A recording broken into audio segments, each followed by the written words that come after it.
This is feedback for Oct18 on WR1. So first of all, you did a lot of good things. Please just take out these first few 3 letters on your ID. It should look like this.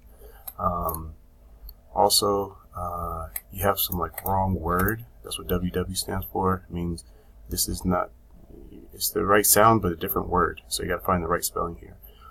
Verb tense, you have the wrong tense of the verb. So it should be maybe past tense, future, or present.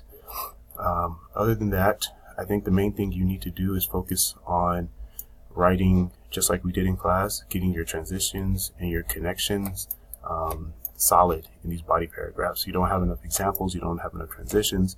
So what it does, it leaves this looking more or less, Fatima Ali.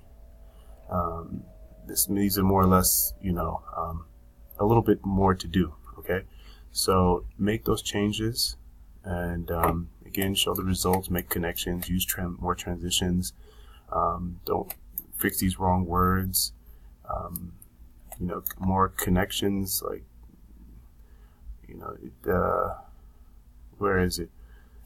I didn't understand this, sleeping as a result of social problems, and then you go into caffeine and brain activity.